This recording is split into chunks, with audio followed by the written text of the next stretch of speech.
Some of you know that Stacy and I, before we moved to New Jersey, we lived in Colorado. We lived in an exurb, a small community, about 30 to 40 minutes west of Colorado Springs.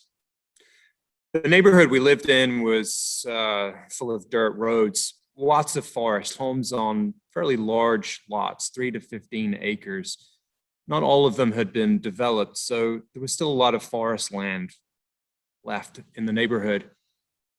So when our dog was young, we would often let her run and sniff, and she would usually come back when she was called.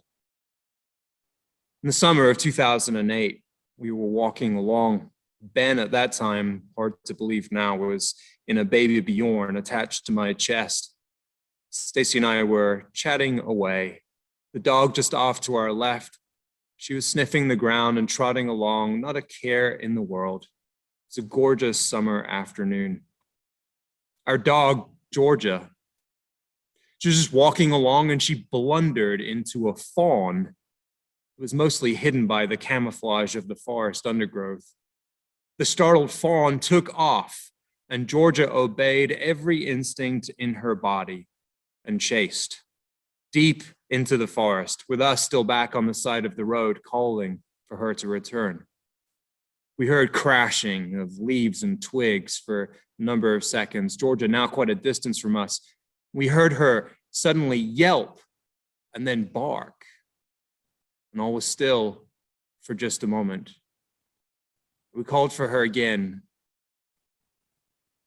Then suddenly there was crashing and snapping of twigs and leaves barking.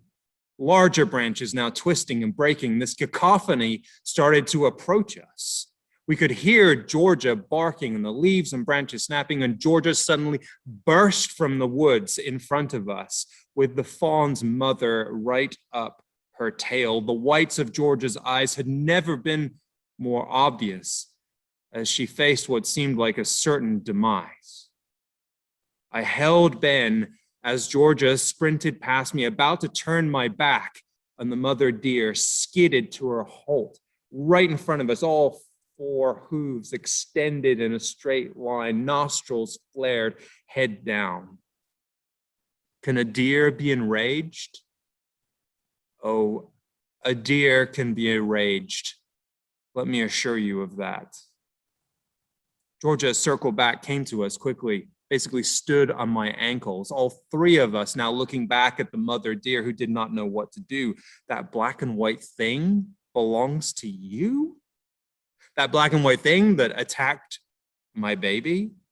We leashed Georgia and we started walking quickly. The mother deer came out into the street 20 yards behind us and followed us almost the whole way home, watching, waiting, ensuring that Georgia would not return. We have so many great memories of our pup.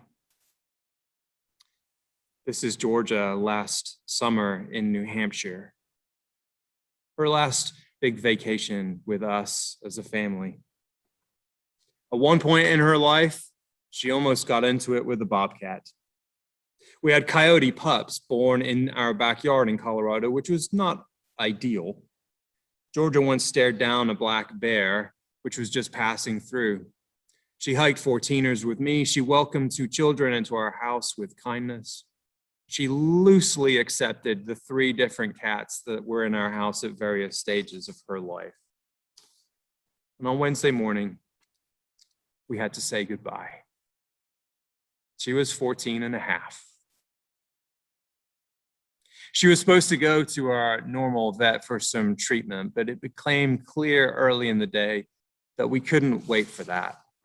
And so I took her to the emergency vets on Route 3 in Clifton.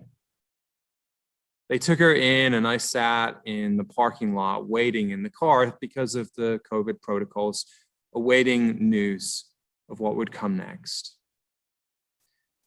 This is not a picture of when I was there on Wednesday, but my car occupied the spot that this dark SUV is in the middle of the picture. You can see what my view was. I was facing this way, a wall, a fence, a building site, a ladder, power lines. And you can imagine the sound. This is Route 3 in the background here. It's about 7:30 or 8 o'clock in the morning when I was there, and trucks, 18-wheelers, cars streaming by, going to and fro. It is an absolute racket in that spot. I saw a solitary bird fly into this bush to my right. I couldn't hear it over the noise of the traffic. I noticed that bird flit into the branches of that bush, and then I thought of the scripture for today. Then Job arose, tore his robe, shaved his head, and fell onto the ground and worshiped. Job, of course, has every calamity possible occur in his life. Tragic to the nth degree. Every conceivable tragedy that would cut one to the quick is articulated in this narrative in the first chapter to reveal a larger point, both about who Job was in the midst of this tragedy, but also about who and what God is as well. The story was written during the exile of Israel in Babylon, Israel's 6th century BCE removal to Babylon lasted at least a couple of generations, brought crisis to the imagined, settled theology and history of the people. Pillars of the faith, the promised land, the king descended from David, the temple of Solomon, the cycles of sacrifice and offering, they were all gone. The exiles themselves witnessed the destruction of the temple and the palace of the Davidic monarchy and saw the ruins of the city disappear as they trudged in chains to Babylon.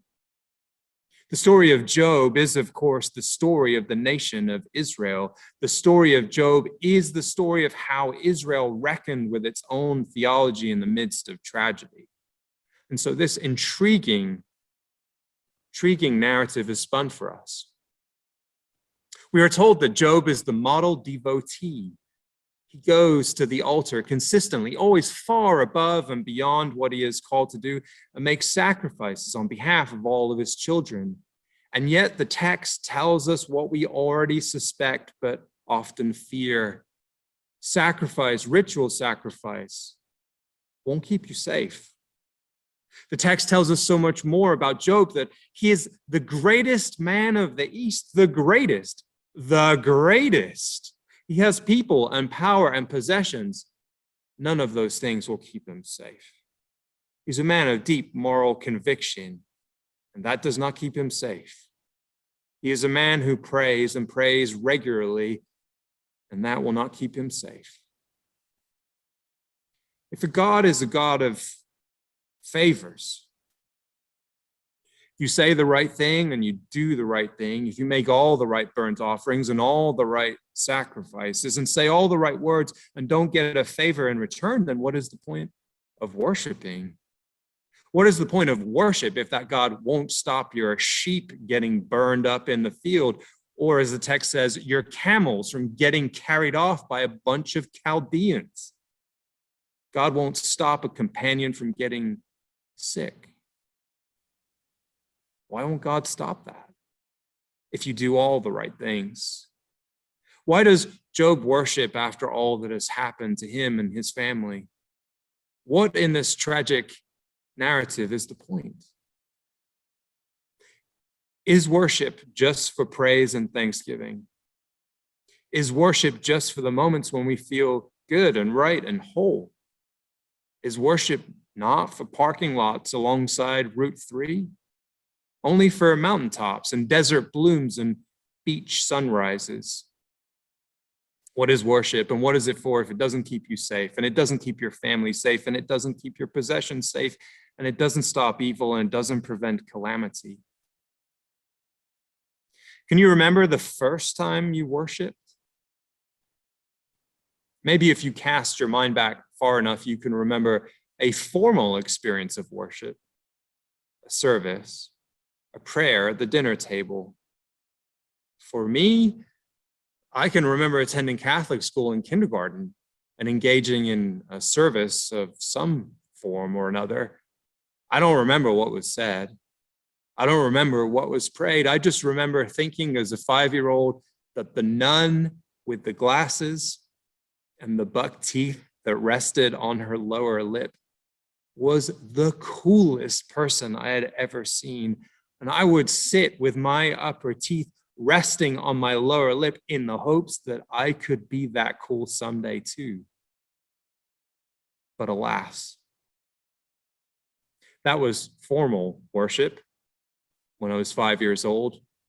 And in fact, none of us probably ever remember worshiping for the very first time, because there's formal worship and there's communal worship and there's something other than that too. It's a word that invokes many definitions, and we can make it as complex as we would like, but some of my more evangelical friends do well to insist that worship is bowing down in order to lift up. Or some of our 12-step brothers and sisters and friends do well to define worship when speaking of getting out of one's own head. The theologian Walter Brueggemann believes that worship is a remembrance of the creating, saving, and redeeming acts of God. From this stance, praise is the most common characteristic of worship in the Hebrew Bible. God is glorified, thanksgiving is offered. But Brueggemann and the ancient Israelites know that it's not a real connection or a real relationship with the Creator if what is required in all times and in all places is thanksgiving. It's not a real relationship if the first thing we must say, or the relationship is at risk, is thank you. That's actually quite oppressive. Praise is not the only characteristic of ancient Israel's worship. Lament is a dominant and integral part. Truth-telling is critical. You don't just take all the best bits and leave everything else out. That's not a relationship.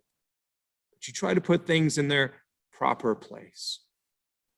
Throughout the book of Job, throughout the book of Job,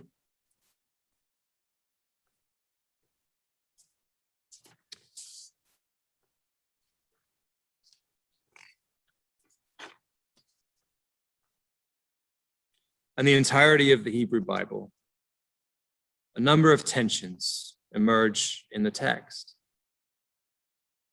There's tensions constantly between obedience and freedom, presence and absence, praise and lament, memory and hope. Israel is asked to be obedient, and sometimes it is, and sometimes it isn't. But that is weighed against the freedom that God gives for them to make their own choices. Israel praises God in their worship for being present with them, but also in worship pleads to God, wondering where God is when they want God's presence the most. In worship, the people praise God in thanksgiving for God's mighty saving acts, the Exodus, deliverance, freedom, land, food, water, blessing, but also offer lament to God, the evil that exists, including their own. They remember in memory what God has done for them, and they press on in hope for a better tomorrow, seeking to partner with God in that future. In each instance, in every memory or moment or reality, it's not the end of the story.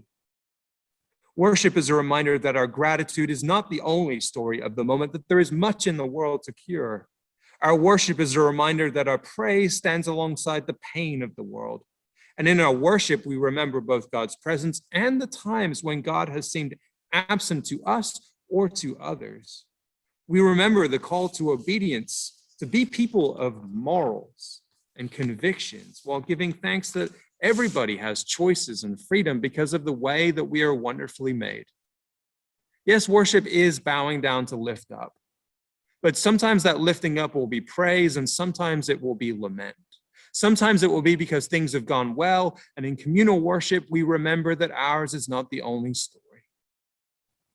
On Wednesday morning, in the midst of our pain and our grief, and quite frankly, the ugliness of the concrete and the traffic, the asphalt and the pollution, for at least a moment I worshiped. I gave thanks for the vet who was doing everything that she could. I gave thanks for the bird that flitted in the branches of this bush. And I gave thanks for a bush in the concrete jungle, the very symbol of Moses having found God in a wilderness.